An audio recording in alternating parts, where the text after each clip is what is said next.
चर्चा कर रहे थे किनकी? श्री रंग जी, रंगा जी जिनको कहते थे। यहीं दौसा जो जयपुर के रास्ते में पड़ता है, भरतपुर से जब जाते हैं तो दौसा में एक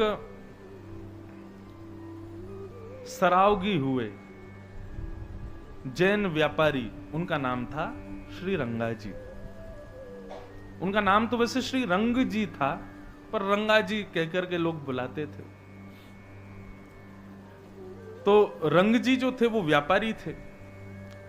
उनकी दुकान में एक सेवक काम करता था। तो जो उनकी दुकान में लड़का काम करता था वो इतना पापी था, इतना दुराचारी था, जितना वेतन मिलता था उसको वो सब केवल व्यसन करने में, वैश्यागमन करने में, उल्टे सीधे काम करने में, अपनी इंद्रिय उपभोग करने में ही खर्च कर देता था। जिसका परिणाम ये हुआ कि उसकी जब मृत्यु हुई तो उसको नरक मिला। और नरक में भी साधारण नरक नहीं मिला, नरक में भी वो उसके पापों की जब लिस्ट यमराज ने देखी तो नरक में आने वाले पापियों का सरदार उसको बना दिया। वो तेरे भैया पाप इतने, तू तो इनको सरदार बनो रे, सरदार बना दिया। उसने कहा यमराज जी से मुझे क्या करना है?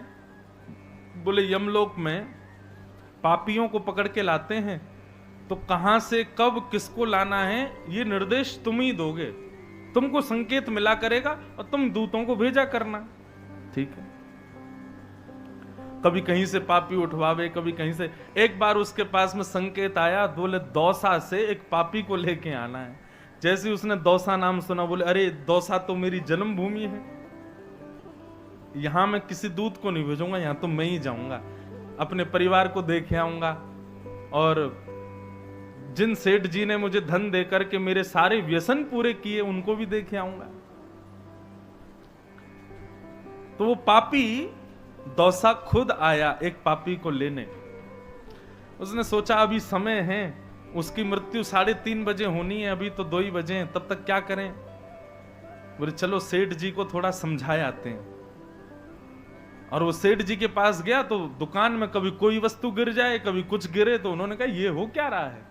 इतने में ही वो प्रकट हो गया। प्रकट हो तो सेठ जी बोले अरे भाई तेरी तो मृत्यु हो गई, तू कहां से आ गया? बोले रंग जी मैं तो आपको धन्यवाद देने आया, आपने मुझे बहुत वेतन दिया, मैंने आपका नमक खाया, परंतु आपके द्वारा मिले हुए धन से मैंने सारे गलत काम ही किए और उसका परिणाम ये कि मृत्यु के बाद में मुझे नरक मिला। रंग जी बोले भैया हमने तो तेरे नाम के नीचे स्वर्गीय लिखवाया था, हमें नहीं पता तू नरकीय बना है। बोले नरक तो मिला, लेकिन नरक में भी यमराज जी ने मुझे पापियों का सरदार बना दिया है, मैं इतना बड़ा पापी निकला। बोले भैया अच्छा, और बोले और कुछ नहीं, मैं तो बस आपको थोड़ा समझाने आया हूं। क्या समझाने आए हो? बोले मुझे सब पता है कि आप भी कभी कभी घपला करते हो अपने व्यापार में, आप भी कभी कभी जो है लोगों को मूर्ख बनाते हो। बोले हाँ भैया अब तुम तो जानते हो व्यापार में करना पड़ता। बोले नहीं, इतना सा भी पाप आपने यदि किया रंग जी तो फिर सोच लेना आपको भी नरक आना पड़ेगा और वहां मेरे हाथ से ही सोटे खाने पड़ेंगे। और तब आप यदि कहोगे कि अरे तू तो मेरी दुकान का नौकर था, मुझे मत मारे, तो मैं सुनूंगा नहीं फिर आपकी, क्योंकि यहां आप बड़े थे मैं छोटा था, नरक में मैं बड़ा हूं, आपसे ज्यादा पापी हूं ना, आपका स्वामी रहूंगा। तो मैं तो केवल आपको समझाने आया हूं कि भैया नरक मत आना, बहुत गंदी जगह है और नरक से यदि बचना है तो सुधर जाइए। जब ये प्रसंग में पढ़ रहा था ना बंधुओं, तो मन में एक आनंद सा प्रकट हुआ कि मतलब मानो श्री रंग जी को बचाना था, इसलिए ठाकुर जी ने सारी लीला की। नहीं तो रंग जी वही घपले की तरह अपना पूरा व्यापार करते रहते और एक दिन खुद भी नरक चले जाते। लेकिन ठाकुर जी कभी कभी किसी किसी को सांकेतिक रूप से बचाते हैं, उसके बाद भी व्यक्ति नहीं बचता तो ये उसकी जिम्मेवारी है। परंतु बंधुओं देखो, सांकेतिक रूप से किसी किसी को नहीं, सबको बचाते हैं ठाकुर जी। भरतपुर में कुछ हो गया, आप सबको पता चला कि भाई ऐसा ऐसा हो गया, तो एक प्रकार से आप सब सावधान हो जाते हो, वाले हम सावधान रहें, हमको ऐसा नहीं करना है। जब किसी की मृत्यु होती है ना बंधुओं, तब हम सबको संकेत मिलता है।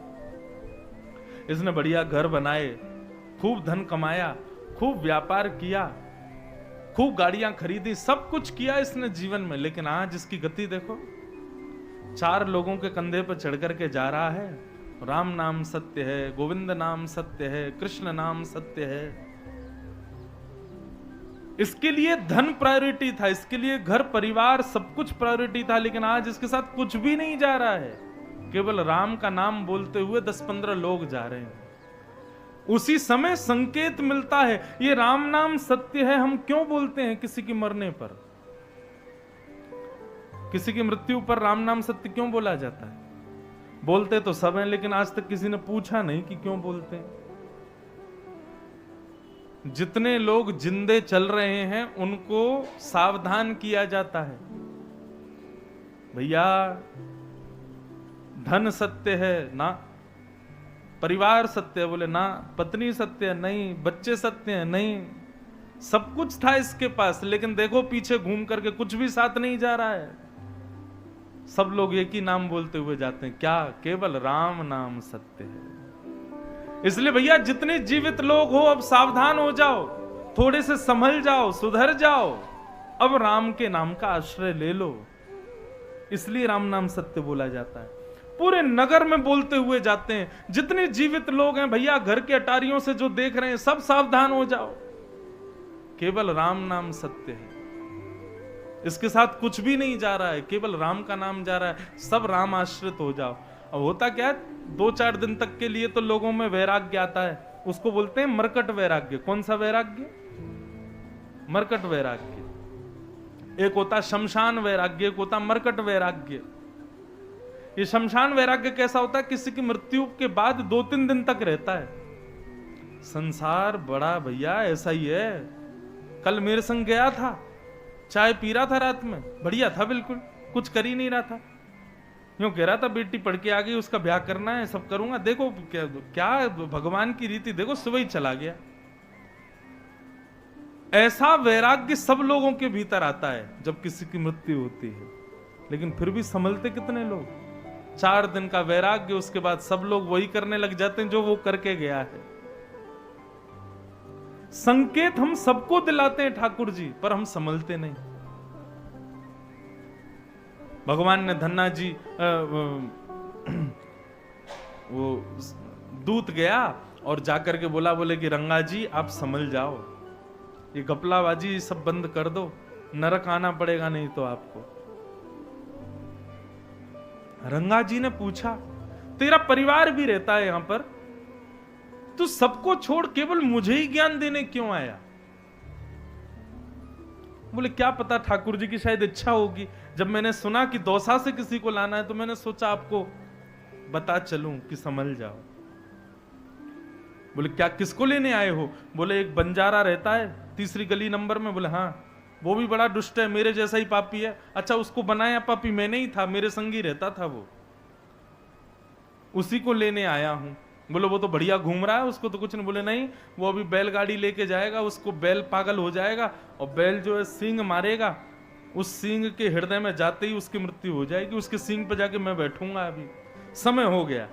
इतने में ही वो गया, सामने से देखा वही बंजारा आ रहा था, उसका बैल अचानक से पागल हुआ। बैल को संभालने के लिए जैसे ही आगे आए तो बैल ने अपना सींग मारा, उसका हृदय विदीर्ण हो गया और उसकी मृत्यु।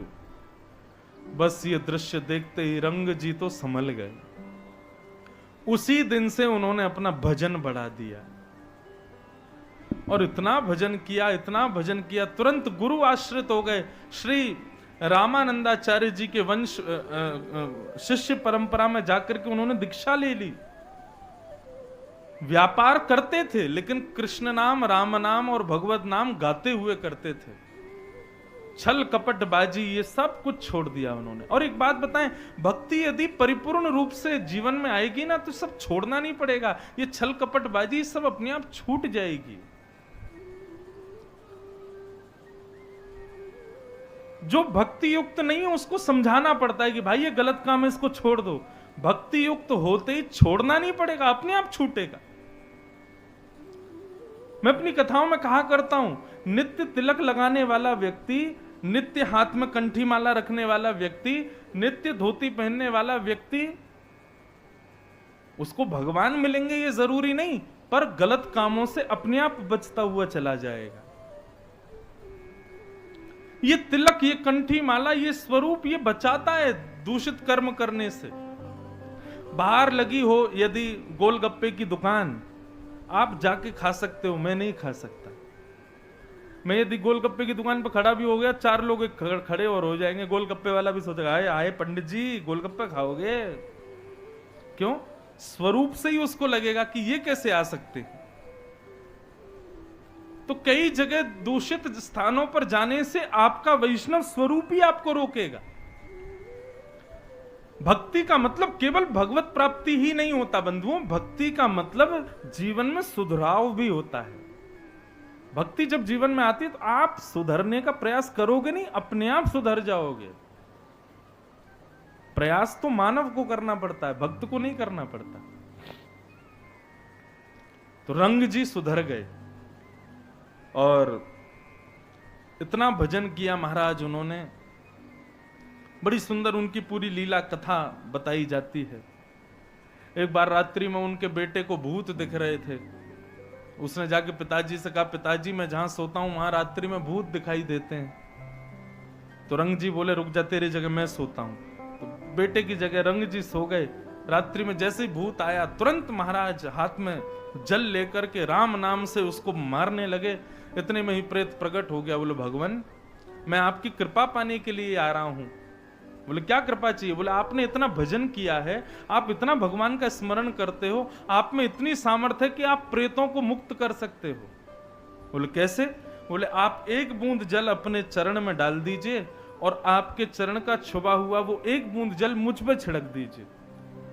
रंग जी ने जैसे एक बूंद जल अपने चरण से छुपा के उस पर छिड़का, इतने में ही शंख चक्र गदा पद्म चतुर्भुज रूप धारण करके भगवत धाम को प्रस्थान कर गया। तब रंग जी को समझ में आया, भजन केवल मेरा कल्याण नहीं कर रहा है, मेरे भजन से ना जाने कितनों का कल्याण होगा। आपका भजन करना, आपका भक्ति करना केवल आपका कल्याण नहीं होगा, उससे ना जाने कितनों का। कहते हैं भैया, जब कोई भक्त प्राण त्यागता है और उसका अंतिम संस्कार किया जाता है ना, तो अंतिम संस्कार में उसकी चिता से निकलने वाली लपट और धुएं से भी आसपास में जितनी भी प्रेत आत्माएं हजारों वर्षों से भटक रही हैं, वो सब उसके शरीर से निकलने वाली तेज से, भजन के बल से मुक्त हो जाते हैं। भजन केवल आपका कल्याण नहीं कर रहा है। मान लीजिए कि आप 2 माला रोज करते हो और माला करने के बाद आप नगर में जाते हो, तो आपकी दृष्टि जिस पर पड़ेगी उसका एक एक पाप नष्ट होता चला जाएगा आपकी माला के प्रभाव से। भजन करना तो सबसे बड़ा सत्कर्म है संसार का। हम क्यों कहते हैं कि भाई संतों को प्रणाम करो, संत एक बार हमारे घर आ जाएं, संतों की दृष्टि हम पर पड़ जाए? क्यों? क्योंकि उनका भजन इतना है, उनकी दृष्टि मात्र से हमारा कल्याण हो जाने वाला है। इसलिए जो लोग आजकल प्रामाण्यवादी लोग हैं ना, वो लोग कहते हैं कि अरे आप दुनिया के लोगों को कहते हो भजन करो, अरे कर्म करने का उपदेश किया करो। मैंने कहा भाई अभी इस फिलॉसफी को तुम जान नहीं पाओगे। भजन का मतलब केवल भगवत प्राप्ति नहीं है, भगवत प्राप्ति तो मुख्य उद्देश्य है ही। मेरे पूज्य नाना जी पंडित श्री कृष्णलाल शास्त्री जी, वो भी भागवत के वक्ता थे, इतनी सुंदर बात कहते थे। वे कहते, लाला तेरे पिताजी, तू या फिर मैं, हम लोग भागवत के वक्ता बने हैं, इसमें पता है हमारे पूर्व जन्म का कितना पुण्य है? मैंने कहा नाना जी कितना पुण्य है? बोले, लाला श्री सूरदास जी, मीराबाई, तुलसीदास, रैदास, ये सब भक्त, ये कभी राह पे चल रहे होंगे और उसी राह से पूर्व जन्म में मैं, तू, हम लोग भी साधारण मानव की तरह घूमते हुए जा रहे होंगे, और तभी सूरदास, तुलसीदास, मीराबाई जैसे भक्तों ने हमको एक बार देख लिया होगा। उनकी एक बार दृष्टि का ये प्रभाव हुआ कि अगले जन्म यानी कि इस जन्म में हम वक्ता बन करके आए। हम पर ठाकुर जी की इतनी कृपा है कि हम उनकी कथा सुना पा रहे हैं। केवल इतना पुण्य है कि एक भक्त ने हमको पूर्व जन्म में देखा और उसका परिणाम ये हुआ कि इस जन्म में हम भगवत वाणी सुना पा रहे हैं। जब नाना जी ने ये बात मुझे बताई तो मेरे रोए रोए खड़े हो गए। बोले कि उनकी चरण सेवा तो बहुत दूर की बात है, उनकी सेवा, उनकी चरण सेवा, उनका सत्संग हमने नहीं सुना होगा, बस राह चलते ऐसी गलती से उनकी दृष्टि हम पर पड़ गई होगी, उसका परिणाम है ये। सोचो, आप सब भी यहां बैठ के कथा सुन रहे हैं, मतलब आप सब पर भी आपके पूर्व जन्मों में कभी ना कभी किसी भक्त ने कृपा की होगी, कभी देख लिया होगा, कभी हाथ फेर दिया होगा, अपना प्रसाद दे दिया होगा, कुछ ना कुछ तो कृपा हुई है। उसी का परिणाम है कि हम आप सब श्रोता और हम वक्ता बन के यहां बैठे हैं। इसलिए भैया भजन करना प्रारंभ करो, ठाकुर जी का नाम गुणगान करना प्रारंभ करो। क्यों? उससे केवल आपका नहीं, आप जिसको देखोगे उसका कल्याण होगा, उस पर कृपा होगी। सत्संग का मतलब केवल प्रवचन सुनना नहीं होता, सत्संग का मतलब जो भजन करे हम उसके संग रहें, उसका प्रभाव हम पर पड़ेगा। तो श्री रंग जी ने जब ये देखा तो देख करके बड़े आनंदित हो गए। बोले जय हो भैया, हमारे भजन से इतना कल्याण हो रहा है प्रेतों का। इस प्रकार रंग जी का चरित्र सुनाया गया। तो ये मैंने चरित्र क्यों सुनाया कि भैया दो तीन बातें इससे प्रमुख हैं। पहली बात, भगवान कई बार दूसरों के साथ ऐसी लीला करते हैं, हमको वो दिख जाती है मानो ठाकुर जी हमको सावधान करना चाह रहे हैं। दूसरी बात ये समझ में आई कि जो भगवत भजन हमारे मन में प्रकट हुआ, ये हमारे आपके चाहने से नहीं हुआ है, ठाकुर जी के चाहने से हुआ। तीसरी बात ये समझ में आई कि भगवत भजन से केवल आत्म कल्याण नहीं होता। हम जिसको देखते हैं, हम तिलक लगा के घूमते हैं, हमारे तिलक वाले स्वरूप को जो देखता होगा उसके ऊपर कोई ना कोई कृपा तो होती होगी। ऐसा नहीं कि हम में कोई कृपा है। ये वैष्णव तिलक जो है ना, इसको देखने से उसके हृदय में क्षण भर के लिए भगवत भाव तो प्रकट होता होगा ना, उसी से कल्याण हो जाता होगा। इसलिए वैष्णव बनो, भक्त बनो, ठाकुर जी का नाम गुणगान करो, उससे सबका कल्याण होता है, केवल आत्म कल्याण की बात नहीं है। तो भगवान ने इस प्रकार अपनी संपूर्ण ब्रज की लीला को करते हुए धामना स्वेन सदा निरस्त कुहकम सत्यम परम धीमहि, ऐसे परम सत्य को हम प्रणाम करते हैं। तो मैं निवेदन कर रहा था, भागवत का और हमारा प्रारंभ एक जैसा है, जन्म से प्रारंभ है, पर हमारा विश्राम हम सोचते हैं कि मृत्यु पर है। पर भागवत कहती है परम विश्राम तब मानो जब श्री गिरिराज जी की शरण में चले जाओ, जब श्री राधा रमण जी के शरणागत हो जाओ, जब श्री ठाकुर जी के शरणागत होता हो, तब समझना कि हाँ अब तुम्हारे लिए संसार विश्राम। पर संसार के रह नहीं पाएंगे, संसार के हो नहीं पाएंगे। संसार में फिर हमको अभिनय करना पड़ेगा, केवल रहने का, नियम निभाने का, जीने का, माता पिता भाई बंधु बुआ फूफा इन सबके साथ केवल एक अभिनय सा करना पड़ेगा हमको, और वही जीवन है बंधु, अभिनय ही तो करना है। वास्तव तो केवल श्री गोपाल जी। सूरदास कहते हैं बिन गोपाल कोऊ नहीं अपनो, जासों कीरति रही हैं, मन पंछी उड़ जाई हैं, जा दिन मन पंछी उड़ जाई। बिन गोपाल कोऊ नहीं अपनो, ठाकुर जी के अलावा कोई हमारा नहीं। तुम हमारे थे प्रभु जी, तुम हमारे हो, तुम हमारे ही रहोगे, ओ मेरे हम तुम्हारे थे प्रभु जी, हम तुम्हारे हैं, हम तुम्हारे ही रहेंगे, ओ मेरे बस इतने मात्र से कल्याण हो जाना है। भागवत का विश्राम है श्री हरि के चरणारविंद, हमारा भी विश्राम वहीं होना चाहिए। ठाकुर जी के चरण मिल जाएं बस। उसके बाद शरीर प्रतीक्षा करेगा अंत होने के लिए, बाकी आत्मा का अंत तो उसी दिन हो जाएगा जिस दिन ठाकुर जी मिल गए। कृष्णदास जी अष्ट सखाओं में एक हुए, वे कहते हैं सजल श्याम घन वरण लीन है, फिर चित अनत न भटक्यो, मेरो मन गिरधर छवि पे अटक्यो। कृष्णदास जी कहते हैं सजल श्याम घन वरण लीन है, श्याम सुंदर ने जिसका वर्ण कर लिया, आप बिहारी जी का वर्ण करो ये विशेष बात नहीं, बिहारी जी जिस दिन आपका वर्ण कर लेंगे ना, फिर चित अनत न भटक्यो, फिर कहीं भटक ही नहीं पाओगे, फिर कहीं जा ही नहीं पाओगे, फिर किसी को हो ही नहीं पाओगे।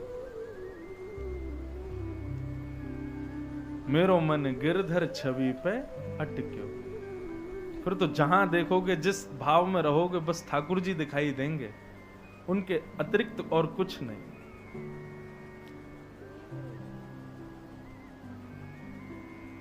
आज सुबह कुछ वैष्णव मिलने आए थे, तब एक चर्चा जैसी वहां हुई, तो उस पर मैं उनके जाने के बाद अभी तक भी मैं उसी पर ही चिंतन कर रहा था। और चिंतन का विषय यह था कि महाराज जी भक्त बनने में डर लगता है, क्यों? गृहस्थ जीवन में हम भक्त बन गए और हमारा जो जीवन संगी है वो भक्त नहीं हुआ तो फिर कैसे जिएंगे हम?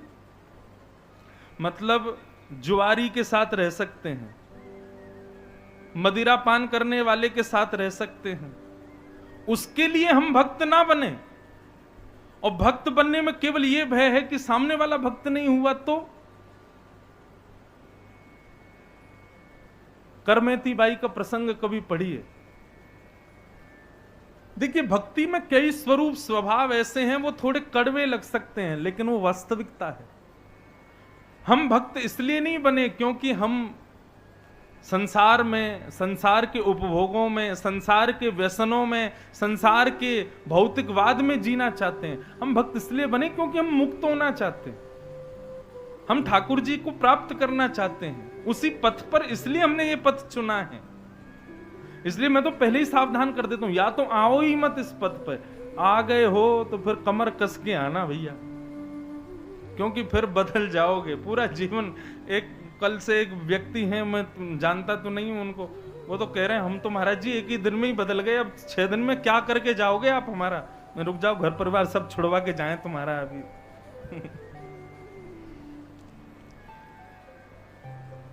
घर परिवार छोड़ने के लिए थोड़े ही है, बल्कि भैया अकेले हम क्यों भजन करें, सबसे करवाएंगे, सबको भक्त बनाएंगे। भक्त नींबू की तरह होता है, 5 किलो दूध में निचोड़ दो सबको पनीर बना देता है। ऐसे ही भक्त भी होना चाहिए, जहां जाए जहां बैठे जितने लोगों के बीच में सबको अपने जैसा बना दे, नहीं तो काय बात की भक्ति उसकी।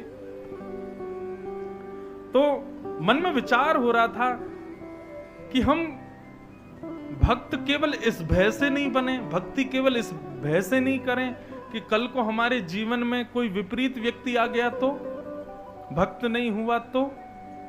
देखो कल भी मैंने संकेत किया था, आज भी कर दूं, यदि हमारा जीवन संगी भक्त आ गया तो दोनों मिलकर भजन करेंगे, और जीवन संगी भक्त नहीं आया तो जो प्रेम का अंश उसको मिलना चाहिए वो भी बचा कुचा भी हम बिहारी जी को ही दे देंगे। उसमें चिंता की क्या बात है? फिर यदि हमारे योग्य व्यक्ति मिल जाए तो प्रेम का अंश उसको मिलेगा, दोनों मिलके भजन करेंगे। और यदि विपरीत व्यक्ति मिल गया तो थोड़ा बहुत जो प्रेम उसको मिलना था वो भी उससे छुपा करके बिहारी जी को ही दे देंगे। अब नाथ अभिनय तो करना है, ब्याह तो हो गया, लेकिन हमारे प्रियतम तो आप ही, इनसे हमको कोई अभिलाषा नहीं। और एक और बात कहें, यदि भक्त पुरुष है और विपरीत पत्नी मिल जाए तो प्रयास करो, धीरे धीरे अपने भक्ति भाव से उसको सुधारो। उसको भी भक्त बनाओ। भक्ति के गुण तो आते हैं बंधुओं, जब समीप रहने लगते हैं तो जैसे वायरस फैलता है एक दूसरे से स्पर्श से, ऐसे भक्ति भी फैलती है कभी कभी।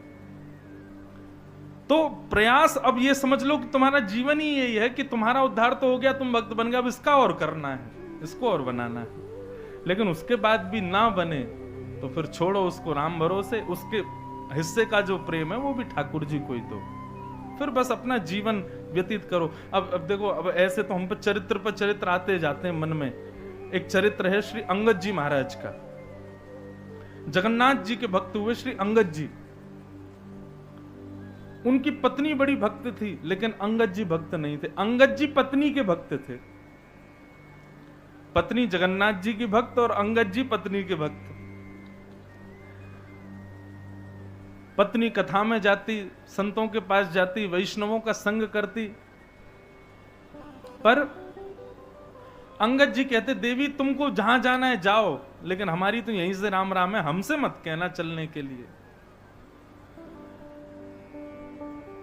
पत्नी कहती कोई बात नहीं, धीरे धीरे कभी तो बदलाव आएगा इनके हृदय में। एक दिन पत्नी ने अपने घर पर सत्संग रख लिया। अंगद जी महाराज किसी राजसभा राज दरबार के सिपाही थे, ऊंचे पद पर थे। शाम को लौट करके जैसे ही अपने घर आए तो देखा वहां तो पंजीरी बट रही है, राधे राधे बोल रहे हैं, सब लोग नाच रहे हैं, कूद कूद करके सत्संग चल रहा है घर पे। अंगद जी बोले मेरी बिना आज्ञा के ये क्या हो रहा है। उसने जाकर के चिल्लाना बरसना शुरू कर दिया संत महात्मा वैष्णवों पे। बोला कहां चले आए हो, ये क्या कर रहे हो। बोले भैया कथा हुई है, पंजीरी बट रही, लो तुम भी पाओ। पात्र वात्र सब दूर फेंक दिए। किससे पूछ के कथा हुई यहां पे। पत्नी बोली मैंने बोला इनको, आप शांत हो जाइए, ये मेरे गुरु जी हैं, आज सुंदर पर्व था तो हमने घर पर सत्संग रख लिया। सुनिए आप सब लोग तुरंत जाओ यहां से, ये मेरा घर है, मेरी अनुमति के बिना ये कोई धर्मशाला नहीं, चले आए मुंह उठा के, जाओ चलो निकलो यहां से। सब भक्त बेचारे वहां से चले गए। पत्नी मन में विचार करने लगी ये कभी भजन नहीं करते, कथा नहीं सुनते, मैंने सब सहा, लेकिन मैं करती हूं उससे इनको दिक्कत क्यों। और मेरे गुरुदेव भजनानंदी सब लोग आए घर पर, ठीक है 10 मिनट के लिए अच्छा नहीं भी लग रहा तो मुस्कुरा ही देते, उनके जाने के बाद मुझसे कह देते, उनके बीच में इतना क्रोध। सूरदास जी की एक पंक्ति है भैया, तजोरे मन हरि विमुखन को संग,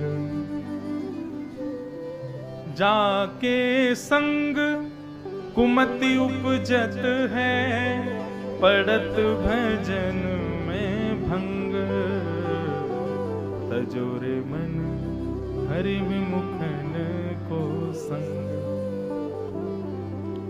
लेकिन कैसे, अगर मैं पति को छोड़ करके चली जाऊं तो यह भी तो उचित नहीं होगा, यह भी पाप होगा। ब्याह हुआ है, तुम्हारा पति है, तुम उसको छोड़ के चले गए। तो अंगद जी की पत्नी ने क्या किया, घूंघट कर लिया और अपने पति से जाकर के बता दिया, बोले आज के बाद मृत्यु पर्यंत मैं ना तो आपका मुख देखूंगी और ना आपको अपना मुख दिखाऊंगी। पत्नी हूं, ब्याह हुआ है मेरा, तो जो जो पत्नी के धर्म होते हैं उन सबको मैं निभाऊंगी। आपके लिए भोजन बनाऊंगी, आप आएंगे आपकी सेवा करूंगी, आपके वस्त्र आदि भी सब धोऊंगी, आपका घर भी संभालूंगी, बच्चों का भी पालन करूंगी। परंतु आज जो आपने कृत्य किया है उसको मैं क्षमा नहीं कर सकती। तो इसका दंड केवल यही है कि आज के बाद ना तो मेरा मुख आप देखोगे ना मैं आपका मुख देखूंगी। बाकी अभिनय पूरा करूंगी, रहूंगी आपके संगी, सब सेवा आदि करूंगी, लेकिन मन से अब मैं आपको त्याग चुकी हूं। ये तो और खतरनाक है। यही तो किया था महादेव ने सती के साथ। जब राम जी की परीक्षा ली तो बस इतना किया कि सती का आसन बगल की जगह सामने धर दिया। तुम मेरी मां का रूप धारण कर चुकी हो, अब मैं पत्नी नहीं मान सकता तुमको, रहो हमारे साथी, लेकिन मन से हमने आपका त्याग कर दिया। अंगद जी इतने परेशान हो गए, बोले अरे ये तो गलत हो गया, मैं तो पत्नी से बहुत प्रेम करता हूं अपनी से।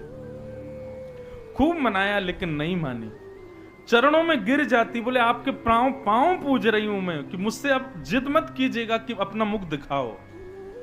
मेरा ये नियम है, जो हरि का नहीं वो मेरा नहीं, बाकी ब्याह हुआ है तो मैं निभाऊंगी। अंगद जी बड़े दुखी रहने लगे। 10, 15, 20 दिन हो गए, 1-1.5 महीना हो गया। अंगद जी को ना तो भोजन अच्छा लगे, ना जल अच्छा लगे, ना घर जाना अच्छा लगे। पत्नी ने मुख ही नहीं दिखाया। एक दिन अंगद जी घोड़े पे बैठ के जा रहे थे, ऐसी कथा चल रही थी, वैष्णव बैठे थे। अंगद जी बोले, इसी कथा ने मेरा घर बर्बाद कर दिया। ऐसा क्या मिलता है कथा में, जरा सुनूं तो सही। में जाके घोड़ा अपना बांध दिया, जाके बैठ गए पीछे। और पीछे बैठे बैठे जब उन्होंने कथा सुनी तो जो उनका विषाद था ना पत्नी के विरह का, वो विषाद उसको भूल गए। उनके मन से वो विषाद चला गया। मानो उनको ऐसा लगा कि अभी तक तो मैं जिया ही नहीं, ये जो चंद मिनट मैं कथा में बैठा हूं, मैं जीवित अभी हुआ हूं। उनको आज जैसी अनुभूति हुई ऐसी पहले कभी नहीं हुई थी। अंगद जी को बहुत अच्छा लगा। अंगद जी ने वहां किसी व्यक्ति से पूछा, भैया ये कथा कितने बजे शुरू होती है? बोले इतने बजे शुरू होती है। अच्छा ठीक है। अगले दिन अंगद जी समय से आ गए, समय से आकर के बैठ गए, कथा सुनी। 2-3 दिन तक बड़े भाव से कथा सुनी। उसके बाद में अंगद जी आए तो देखा ना तो श्रोता ना वक्ता। बोले, किसी से पूछा, भैया यहाँ कथा हो रही थी, कहाँ हुआ? बोले कल 7 दिन हो गए, हो गई कथा, विश्राम। अच्छा तो 7 ही दिन की होती है? बोले हाँ। भैया उन व्यास जी का पता दे दो जो आए थे अभी। किसी ने पता दिया तो अंगद जी उसके घर पहुंच गए। व्यास जी से जाके बोले, आपने, वैसे तो आप जैसे ही एक व्यास जी, उन्होंने मेरा घर उजाड़ दिया, लेकिन अब मुझे पता चला कि मेरी पत्नी को घर कथा से प्रीति क्यों। महाराज आपकी अगली कथा कहां होगी, मैं पूरी सुनना चाहता हूं। व्यास जी ने बताया तो अंगद जी वहां पहुंच गए। अब तो वहां जाकर के उन्होंने पूरी कथा जब सुनी, अब तो उनको और प्रीति हो गई। पहले दिन पीछे बैठे, बीच में आ गए, अगले दिन थोड़े और आगे आगे, अब तो वो सबसे आगे कोने में बैठ जाएं और नेत्र बंद करके 4 घंटा पूरी कथा सुने। एक बार उसी नगर में कथा हुई जहां अंगद जी रहते थे। अंगद जी महाराज कथा सुनने के लिए गए। जैसे ही कीर्तन प्रारंभ हुआ तो भाव विभोर नेत्र में खड़े होकर नृत्य करने लगे। वहीं पत्नी भी बैठी थी कथा में दूर। पत्नी ने भी कीर्तन सुना। कीर्तन सुनते हुए जैसी दृष्टि पड़ी, बोले ये नाच कौन रहा है? और जैसे ही मुखमंडल देखा, बोले अंगद जी, ये मेरे पतिदेव यहाँ नृत्य कर रहे कथा में। आंखें मीड़ करके देखा, बोले कहीं कोई स्वप्न तो नहीं है? मेरे पतिदेव का कथा से कब से संबंध हो गया? उस दिन चले गए। दूसरे दिन पत्नी ने फिर गौर किया तो देखा अंगद जी तो भाव विभोर नेत्रों से सजल, अश्रु बह रहे हैं, भाव से कथा सुन रहे हैं। किसी से पूछा, पत्नी ने, बोले इनको जानते? बोले हाँ ये अंगद जी हैं, अरे बड़े रसिक हैं, वहां कथा में भी आए थे, उस कथा में भी आए थे। भैया ये तो हर कथा में आते हैं और बड़े भाव से कथा सुनते हैं। पत्नी बोली, अब ये हरि सन्मुख हो गए हैं, बड़ी कृपा कथा की हो गई कि हमारे पति को भी अपनी ओर ले लिया।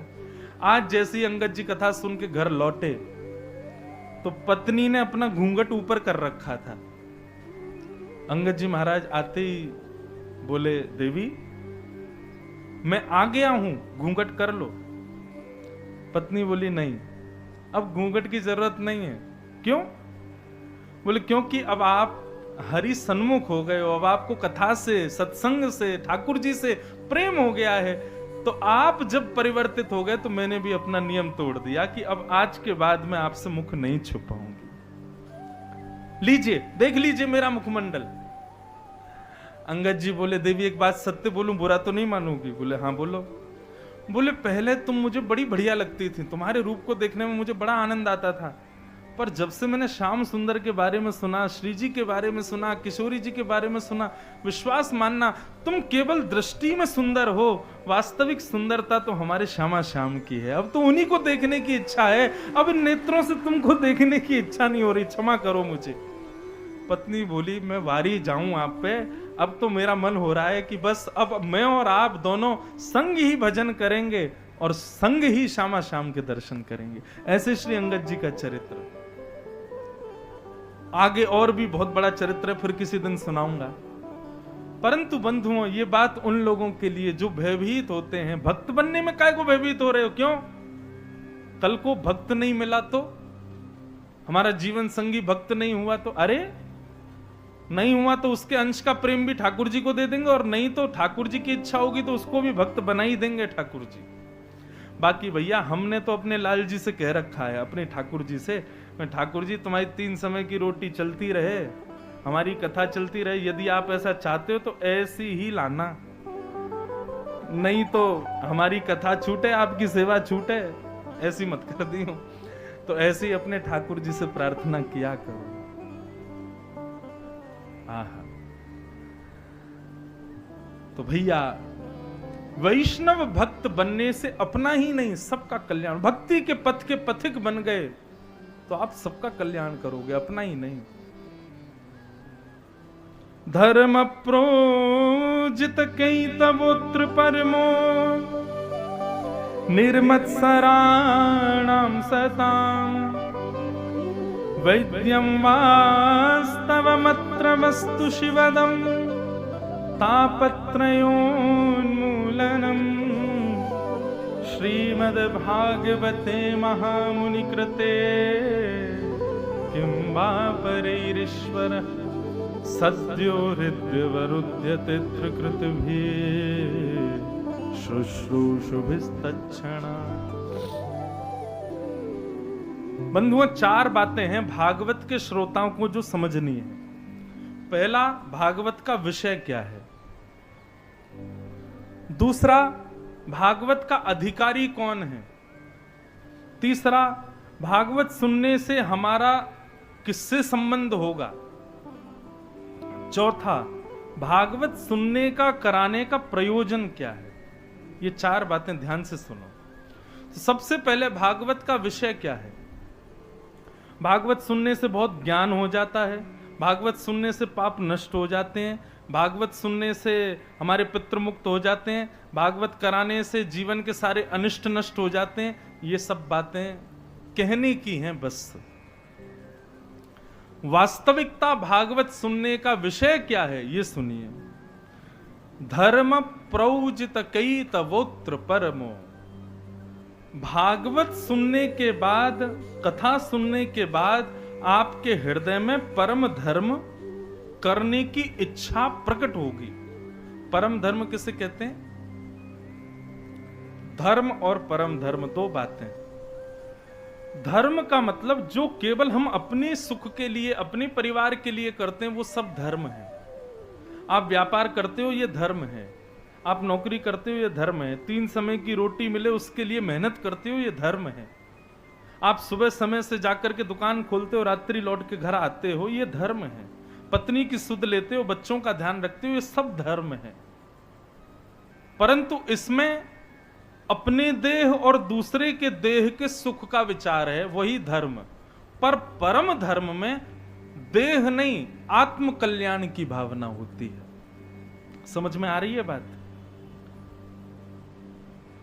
धर्म का मतलब केवल इतना कि 4 लोगों में मेरा यश कैसे हो, कीर्ति कैसे हो, वैभव कैसे हो, मैं नाम प्रतिष्ठा यश कैसे प्राप्त करूं, सत्कर्म पर कैसे चलूं, धर्म निष्ठा से कर्म कैसे करूं, ये सब धर्म कहलाते हैं। यहां यश वैभव कीर्ति प्राप्ति के लिए जो आपने कर्म किए वो सब धर्म, पर ठाकुर जी के हृदय में आपका नाम पहुंचे उसके लिए जो आपने कर्म किए वो परम धर्म है। अब समझ आया परम धर्म का मतलब क्या है। अभी आप कथा में बैठे हो, 2 बजे से यहां बैठे हो, और जब तक आप यहां बैठोगे बताओ ये धर्म कर रहे हो कि परम धर्म कर रहे हो। ये परम धर्म है, क्योंकि आपके शारीरिक सुख का यहां कुछ भी नहीं है। नीचे बैठे हो या ऊपर भी बैठे हो, तो भगवान गीता में कहते हैं सबसे कठिन 2 काम है अर्जुन संसार में। पहला, खुद पढ़ना बिना किसी की सहायता के, ये कठिन है, अध्ययन स्वाध्याय। और दूसरा सबसे कठिन काम है अर्जुन, बहुत देर तक चुप रह करके किसी और को सुनना। बहुत कठिन काम है ये। आप सब लोग लगभग जब से हम आए 2:30 बजे से आप सब मौन ही हो, चुप ही बैठे हो, और 6 साढ़े 6 बजे तक कथा चलेगी तब तक चुप ही रहोगे। तो यहां पर आपके शरीर को कोई लाभ नहीं है, यहां पर आपका शरीर पतला हो रहा है या पुष्ट हो रहा है या उसकी योग्यताएं हो रही हैं, ऐसा कुछ नहीं है। यहां शारीरिक सुख का कोई विचार नहीं है। आप जितनी देर यहां बैठेंगे उतनी देर केवल मानसिक और बौद्धिक विकास ही होगा, आत्मिक विकास ही होगा, विचारों का विकास ही होगा। इसलिए यह परम धर्म है। जहां शारीरिक विकास और व्यवहारिक विकास पुष्ट होते हैं वो धर्म, और जहां बौद्धिक, मानसिक और आत्मिक विकास पुष्ट होते हैं वो परम धर्म है। अच्छा, एक बात और, गिरिराज जी की परिक्रमा, बताओ ये धर्म है कि परम धर्म है? क्या है? परम धर्म है। क्यों? क्योंकि शारीरिक सुख तो नहीं मिलता, हाथ पांव बेचारे बोल जाते हैं। हां, एक और बात, परिक्रमा लगाने के पीछे उद्देश्य क्या है, उससे आपका धर्म और परम धर्म व्यवस्थित होगा। उद्देश्य यदि ये है कि हे भरतपुर में हमारा घर बन जाए, भरतपुर में हमें प्रॉपर्टी मिल जाए, या आदि आदि व्यापार के, तो वो धर्म ही है। लेकिन उद्देश्य क्या है? गोवर्धन गिरधारी जी सुध लेना हमारी, ध्रुव तारे प्रहलाद वारे, सब ही तुमने पार उतारे, अब आई हमारी बारी जी, सुध लेना हमारी। आपने ध्रुव प्रहलाद को भी उबार दिया ना, तो अब हमारी बारी है, हम पर कब कृपा करोगे? यदि इस भाव से गिरिराज जी की परिक्रमा लगाई गई है तो वो धर्म नहीं है, वो परम धर्म है।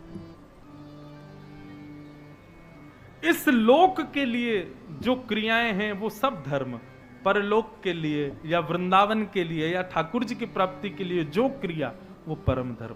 तो भागवत का विषय क्या है? भागवत के श्रोता बनने के बाद आपके हृदय में परम धर्म अति करने की इच्छा प्रकट होने लगेगी। फिर आप देह सुख के कार्य नहीं करोगे, आत्म सुख की क्रियाएं ज्यादा करोगे। यह है भागवत का विषय। भागवत सुनने के बाद भी केवल देह सुख की क्रियाओं में लगे हैं तो माफ कीजिए, आपने 4 घंटे बैठ करके केवल किसी को सुना, उतारा नहीं जीवन में। यदि आपने उतारा होता तो आपके जीवन में परिवर्तन आ जाएगा।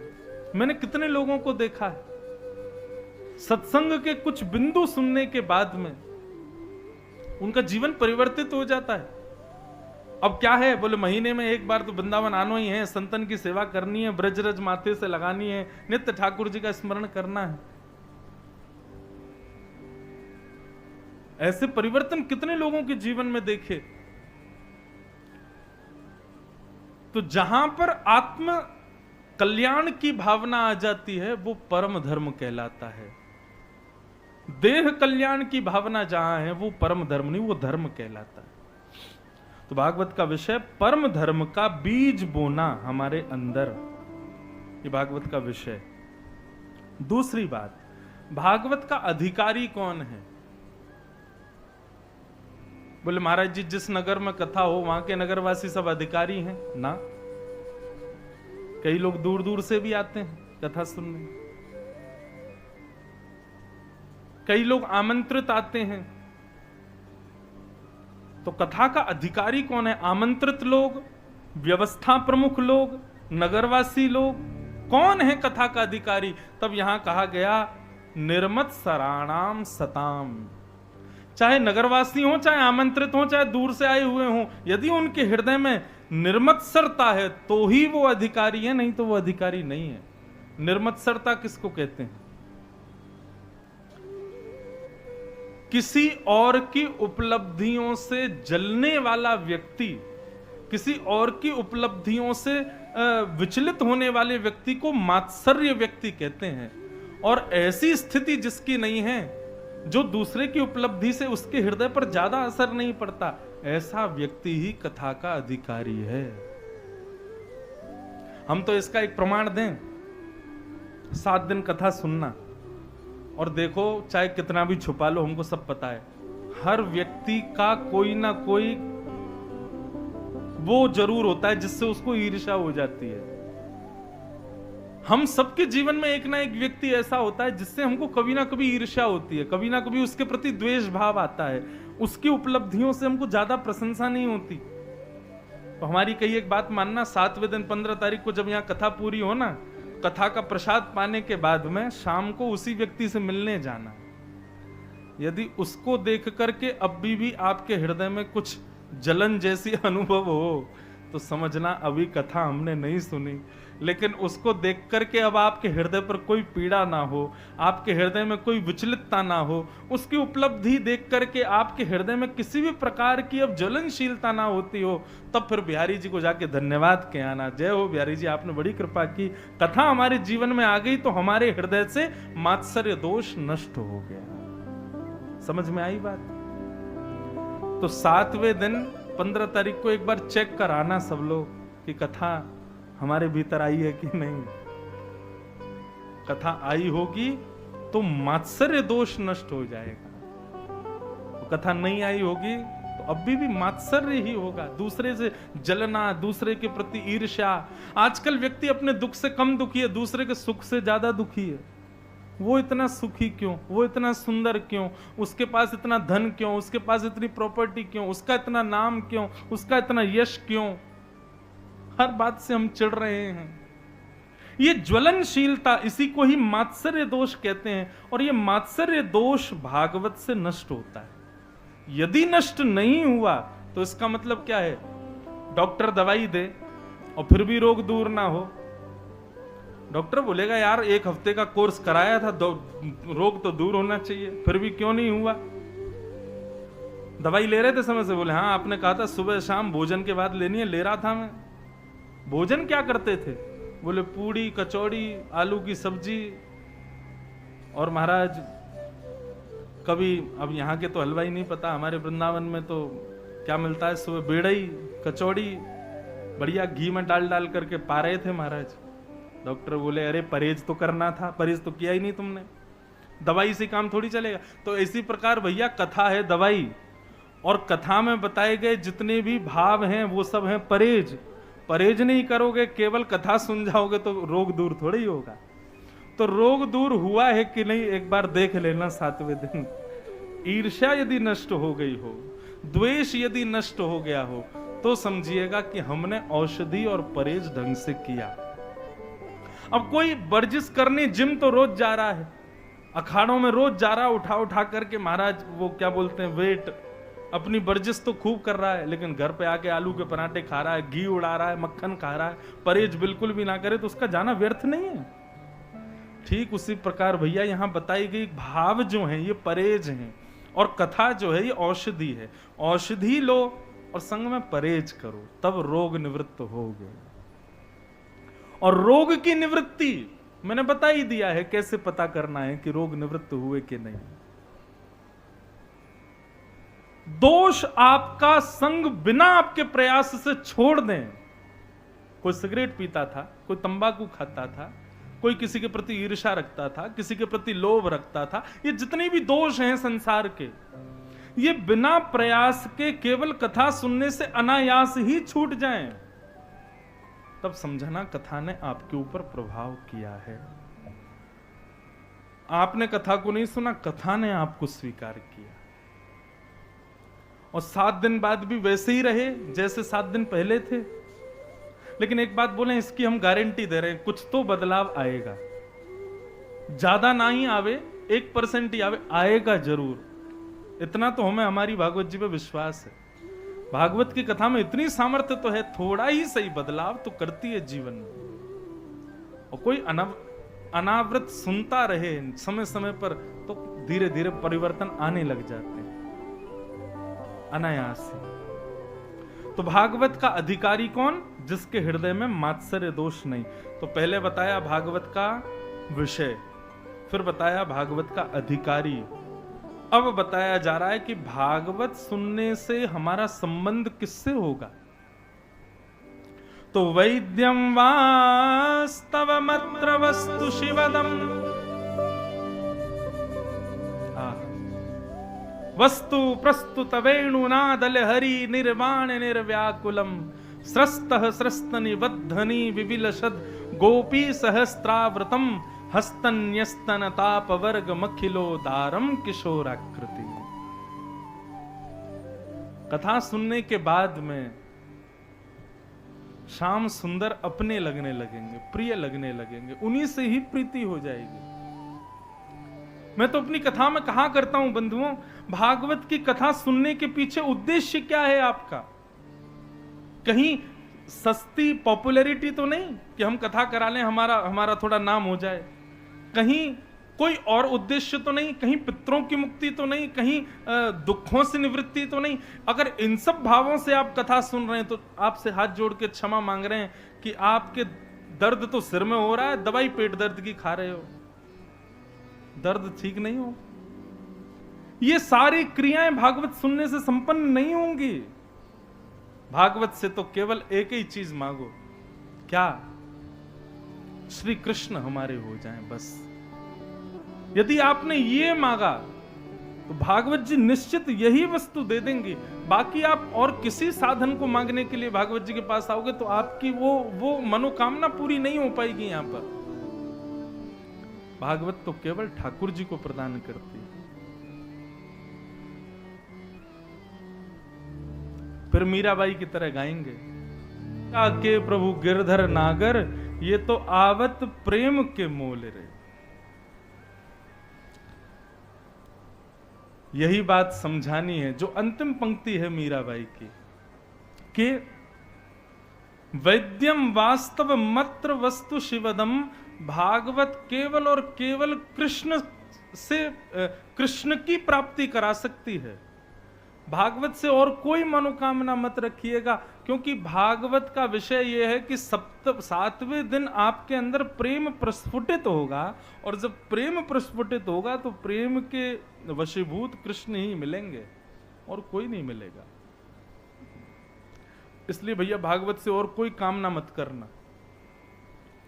आप और किसी कामना मनोकामना से बैठना भी नहीं। यहां तो केवल यही, हमारे जीवन में सुख आए दुख आए आपत्ति विपत्ति कुछ भी जीवन में आ रही है, सब हम सह लेंगे नाथ, बस कृपा ये कर दो प्राण निकले उससे पहले पहले आप हमको दिख जाओ एक बार बस। ये जितने लोग प्राण त्यागने के बाद दर्शन की अभिलाषा रखे बैठे हैं ना कि हम मरने के बाद भगवान से मिलेंगे, इन्हीं को ही नहीं मिलने वाले भगवान। इसलिए भैया अभी जीवित हो, और कब तक जीवित हैं कुछ पता नहीं है, इसलिए अभिलाषा ये रखो कि एक बार बिहारी जी हमको प्रत्यक्ष दिख जाएं बस, और हमारी कोई अभिलाषा नहीं। इस अभिलाषा से, इस मनोकामना से आप इस पंडाल में बैठिए, भागवत जी आपकी ये मनोकामना पूरी कर देंगे। और ये मनोकामना पूर्ण हो जाए तो फिर और चाहिए क्या? ठाकुर जी प्रत्यक्ष दिख गए, उसके बाद क्या अभिलाषा रह सकती है हमारे हृदय में? कोई नहीं। हम सत्य बता रहे हैं, अपनी बात कहेंगे तो ऐसा लगेगा कि आप लोग की ये अपनी प्रशंसा कर रहे हैं। अपनी ना कह के हम श्री भरत जी की बात बताएं। भरत जी जब राम जी से मिलने के लिए वन में जा रहे थे, राम जी को वापस लाने के लिए, तो निषाद राजगु जगह जगह बताता हुआ चलता था, ये गांव आ गया। तो जैसे ही कोई नए गांव में जाते हैं ना, तो भरत जी कहते हैं यहाँ के नगर देवता, इस गांव के देवी देवता कहाँ हैं? तो निषाद राजगु उनको ले जाता एक वृक्ष के पास, उसके नीचे देवी देवता बैठे होते। तो भरत जी महाराज घंटों घंटों बैठ करके उनकी पूजा करते, फिर वहां से उठते प्रणाम करके आगे जाते, दूसरे गांव में पहुंच गए, वहां के देवी देवताओं को प्रणाम करते करते करते प्रयागराज पहुंचे। प्रयागराज में जैसे ही संगम देखा, त्रिवेणी, यमुना, गंगा, सरस्वती तीनों नदियां मिल रही थीं। भरद्वाज ऋषि बोले, भरत जी तीनों संगम, यहां तीनों नदियों के संगम में स्नान करके जो मनोकामना करते हैं वो पूर्ण हो जाती है। भरत जी वहां स्नान करते हैं और नेत्र सजल हो जाते हैं। तब निषाद राजगु और भरद्वाज ऋषि दोनों पूछते हैं, भरत जी आपने क्या मांगा? तो भरत जी कहते हैं हम जितने गांव में होते हुए आए, जितने देवी देवताओं को पूजते हुए आए, अब प्रयागराज को भी पूज रहे हैं, तो सब जगह कामना मनोकामना केवल एक रखी कि श्री राम जी और सीता जी के चरणों में मेरी भक्ति, मेरा प्रेम और बढ़ जाए, और कुछ नहीं मांगा। सब जगह बस मैंने यही मांगा कि जन्म जन्म रति बढ़े मेरी ठाकुर जी के चरणों में, और कोई कामना नहीं की। मुझे और कुछ चाहिए भी नहीं, बस राम जी पहले से भी अधिक प्रिय मुझको लगने लग जाएं, श्री जानकी जी के चरणों में मेरी और निष्ठा बढ़ जाए, बस यही मांगा है मैंने, और कुछ नहीं मांगा। भरत जी के उस भाव को सुन के भरद्वाज जी के नेत्र सजल हो गए, और भरद्वाज जी ने वहां पर एक शब्द कहा। और क्या कहते हैं भरद्वाज जी? भरद्वाज जी कहते हैं जीवन भर के तप का फल था राम दर्शन, और राम दर्शन के भाव का फल मिला भरत जी का दर्शन। बोल भरत, ये तुम्हारा दर्शन जो मुझे जो आज हुआ है ना, ये राम जी के दर्शन का फल है कि मुझे तुम मिले हो, तुम्हारे जैसा भक्त मिला जिसकी और कोई कामना ही नहीं, और कोई मनोकामना ही नहीं। मनोकामना बंधुओं सदैव उस भाव की रखी जाती है जो हमारी सामर्थ्य से परे हो। संसार में कितनी भी बड़ी उपलब्धि हो, सब हमारी सामर्थ्य में हम कर सकते हैं, पर ठाकुर जी को प्रत्यक्ष देखना ये हमारी सामर्थ्य से परे है। तो मनोकामना इसी की करो ना, बाकी की चीजें तो अपने अपने बल से, अपने कर्म से, अपनी मेहनत से हम सब पा सकते हैं संसार में। ठाकुर जी को पाना हमारे सामर्थ्य से बाहर की बात है, इसलिए मनोकामना उसकी करो ना।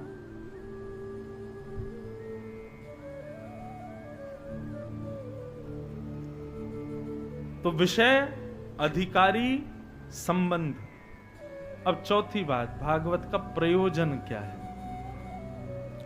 तापत्रयोन्मूलनम, 3 प्रकार के तापों का उन्मूलन हो जाता है, भागवत का यही प्रयोजन है। मतलब कल भी मैंने जो बात कही थी आज पुनः दोहराऊं, भागवत जी की सन्निधि में आने के बाद ऐसा नहीं कष्ट पीड़ा नहीं आएंगे, पर अनुभूति कम होगी, उसका प्रभाव इतना ज्यादा नहीं होगा। सांसारिक व्यक्ति के ऊपर जरा सा भी कष्ट आ जाए, रोने लग जाएगा, सिर पकड़ के बैठेगा, चिंता करेगा, परंतु भक्त वैष्णव व्यक्ति के जीवन में महान विषाद आ जाए फिर भी वो दुखी नहीं हो सकता। भक्ति का ये प्रभाव होता है बंधुओं। इसलिए आप देखेंगे संत महापुरुष वैष्णव जन जो श्रेष्ठ जन होते हैं, बड़ी बड़ी पीड़ाएं, बड़ी बड़ी जीवन में विपत्ति आ जाती हैं, उसके बाद भी उनके हृदय पर इतना असर नहीं होता। क्यों? भक्ति जो है ये प्रोटेक्ट करती है विषादों से। भक्ति में तो फिर एक ही विषाद रहता है कि हमको श्याम सुंदर नहीं मिल रहे, बस। इसके अलावा संसार के जितने भी विषाद है ना, उनमें इतनी पीड़ा नहीं होती, और संसार के जितने भी दुख दारिद्र हैं उनसे कष्ट नहीं होता भक्त व्यक्ति को। कोई संत रोता हुआ दिख जाए तो लोग आश्चर्य करते हैं, आप संत होते हुए कैसे रो सकते हो? क्यों? संत रो नहीं सकता? नहीं, रोते तो संसार के लोग हैं ना, रोते तो वो लोग हैं जो संसार में आ सकते हैं, सब छोड़ छाड़ के भगवान के हो गए, फिर क्यों रोना?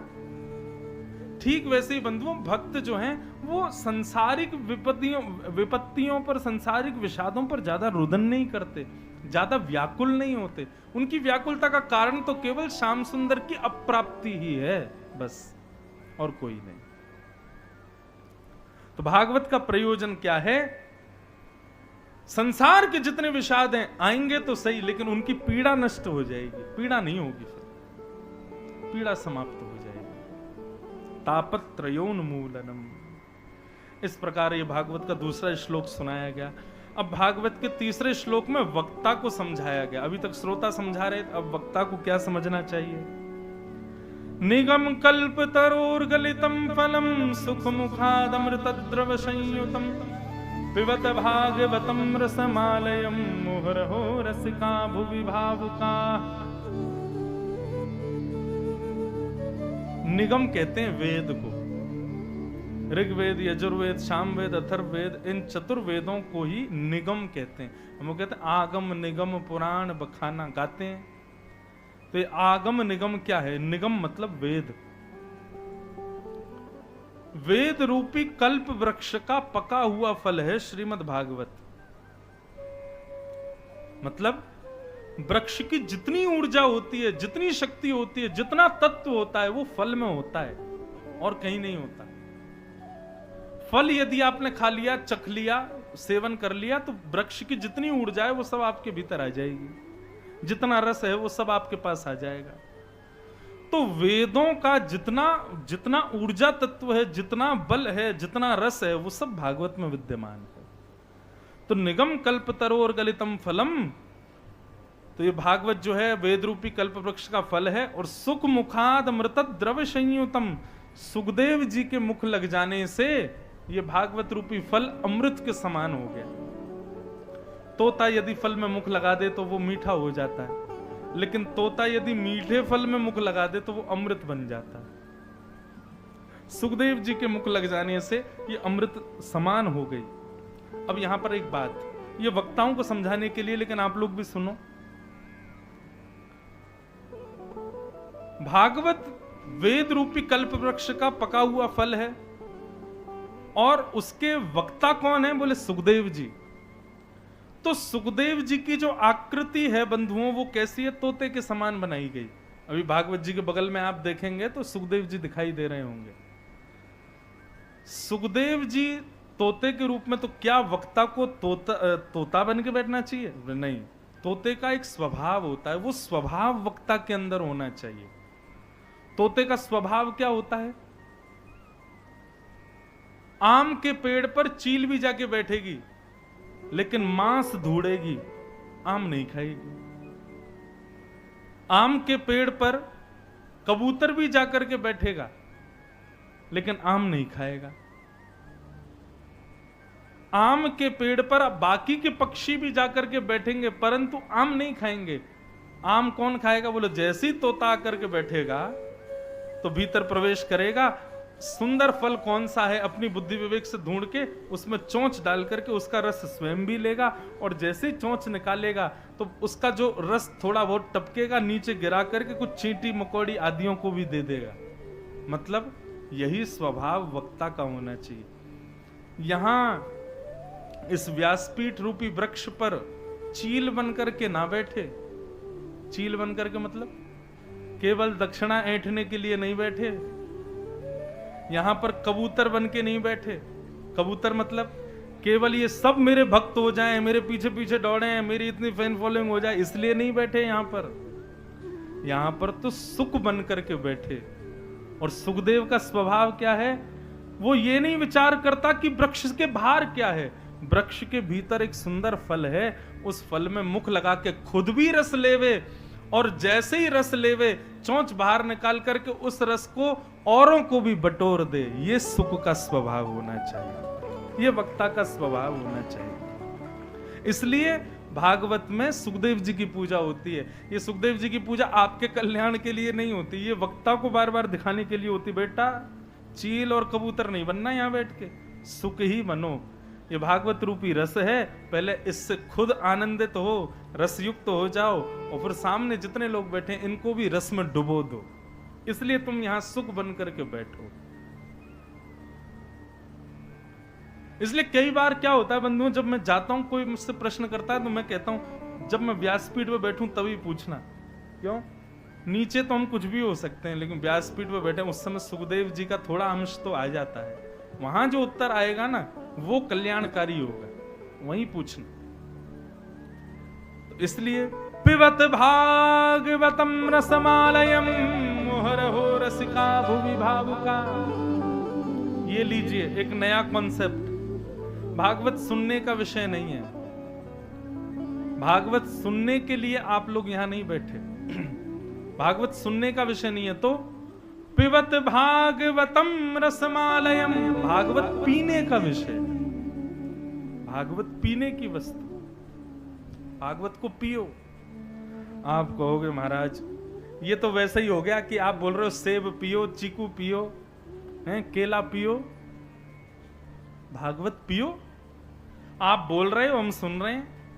अब इसमें पिए कैसे? मुंह खोल के थोड़ी बैठेंगे कथा में कि कथा मुख से भीतर प्रवेश हो।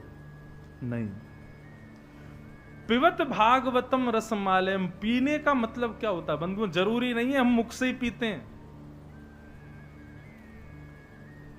मुख से कुछ सामग्री ली तो भीतर जाके असर करती है, ऐसे ही बाहर से नेत्रों पर, कानों पर, नासिका पर, त्वचा पर कई बार ऐसी कोई ना कोई वस्तु का स्पर्श होता है कि वो भीतर असर करती है। तो इसका मतलब हम प्रत्येक इंद्रिय से पीते हैं। किसी को सुंदरता को देख लिया, अब तो महाराज जब देखें तब वही वही दिख रहा है, तो इसका मतलब क्या? नेत्रों से पिया। किसी सुंदर सुगंधी को आपने ले लिया, आप तो जहां जा रहे हैं उसी की स्मृति आ रही है कि वो सुगंधी सबसे बढ़िया है, नाक से पिया। किसी सुंदर स्पर्श को अनुभव किया तो अब वही लग रहा है कि वही स्पर्श मिलना चाहिए, तो ये त्वचा से पिया। ऐसे ही कानों से कई बार शब्द हम सुन लेते हैं, उसके बाद सारे शब्द बुरे लगते हैं, तो मतलब कान से पिया। कहने का अभिप्राय भागवत ऐसे सुनो कि इसके बाद और कुछ सुनने की इच्छा ही पैदा ना हो, और कुछ भी ग्रहण करने का मन ही नहीं हो, बस कथा निरंतर मेरे कानों से केवल भगवत वार्ता ही प्रविष्ट होती रहे, भगवत संबंधी चर्चा ही मुझको प्रिय लगे। दर्शन को नैना तपे, वचन सुनन को कान, मिलवे को हियरा तपे, हिय के जीवन प्राण, गोवर्धन वासी सांवरे, तुम बिन रहो न जाए रे, गोवर्धन वासी सांवरे। पता नहीं क्यों भरतपुर में जब से हमारी कथा हो रही कल से, हम प्रयास तो खूब कर रहे हैं कि हम वैराग्य के विषय में ज्यादा बोलें, हम ज्ञान के विषय में ज्यादा बोलें, लेकिन घूम फिर के यहाँ प्रेम ही निकल रहा है मुख से, और ये हमारी सामर्थ्य में नहीं है। हमारी हर कथा में कुछ ना कुछ परिवर्तित रहते हैं भाव। कहीं पर ज्ञान परक कथा होती है, कहीं पर वैराग्य परक कथा होती है, कहीं पर जो है विषय परक कथा होती है। पर यहाँ कल से मैं अनुभव कर रहा हूं, मैं सोच विचार के नहीं बैठता मंच पे, परंतु यहाँ घूम फिर करके प्रेम पे ही आकर के सुई अटक रही है हमारी। तो इसमें फिर मन में विचार आता है, बेचारे यहाँ जो लोग केवल कथा में ज्ञान ही लेने आए हैं वो थोड़े वंचित हो जाते होंगे। ये क्या महाराज जी केवल कृष्ण के हो जाओ, कृष्ण के हो जाओ, कहाँ पति पत्नी सब यहीं बैठे हैं, इनको कहाँ छोड़ के जाएं, इनका क्या करें हम? तो मन में बड़ी विडंबना सी भी हो रही है, लेकिन वास्तव में ये तभी संभव है जब बिहारी जी कथा में बैठे हों। बिहारी जी पधारे, इसीलिए प्रेम परख ही यहां पर प्रसंग चल रहा है। हम कितना भी विषय को ले जाएं, लेकिन वो आप प्रेम की चर्चा ही जाती है। पिबत भागवतम रसमालयम, मतलब फिर और कुछ भाए ना, बस श्याम सुंदर भाए, फिर और कुछ ना भाए। इस कथा के बाद में कोई आपसे कहे कि भैया चलो पिक्चर लगी है देखने चलने, अब देखने की रुचि नहीं, अब सुनने का मन नहीं। हमारी स्थिति तो धीरे धीरे ऐसी हो गई है। अभी हम भी गृहस्थाश्रम में भैया परिवार में ही रहते हैं, लेकिन हमारे परिवार के लोग, अब हमारे परिवार का तो माहौल भी कुछ ऐसा ही है, पिताजी भी वक्ता, हम भी वक्ता, तो थोड़ा बहुत तो बच जाते हैं संसार से। लेकिन संसार की ज्यादा क्रियाओं में हमको अब, पहले तो ले भी जाते थे, अब तो घर वालों, घर के कई बालक बच्चे वो लेके भी नहीं जाते। वो क्यों? उनको पता है ये जा ही नहीं पाएगा, ये रह ही नहीं पाएगा, रुक ही नहीं पाएगा, इसकी स्थिति नहीं हो पाएगी। अब ब्याह के प्रसंगों में हमको कोई बुलाता है तो हम उससे हाथ जोड़ मना करते हैं, हमको मत बुलाओ, क्योंकि ब्याह में दुल्हा दुल्हन की सब बलैयां लेते हैं। अरे देखो कितनी बढ़िया जोड़ी लग रही है, पर हमें लगता, मैंने कहा अभी तुमने श्यामा श्याम की जोड़ी देखी ही नहीं है, यही मारे ये बढ़िया लग रहे हैं, कभी आके देखो। वो जिस दिन भा जाएंगे उस दिन कोई बढ़िया नहीं लगेगा, उस दिन कोई नहीं भाएगा। अब स्थिति ऐसी हो गई है, तो इसलिए संसार में रहना, संसार के विषयों को स्वीकार करना थोड़ा मुश्किल होता है, परंतु फिर भी हम सुखी हैं। हम अभिनय बहुत बढ़िया करते हैं, हमको कोई बुलाए तो हम इतनी प्रशंसा करके आते हैं, इतने बढ़िया प्रेम भाव से सब जगह जाते हैं, आनंद करके आते हैं। परंतु मन का भाव तो यही कहता है कि नहीं, बस वृंदावन तज अब कहीं ना जाऊं, बस श्यामा श्याम निरंतर गाऊं, बस यही भाव रहता है।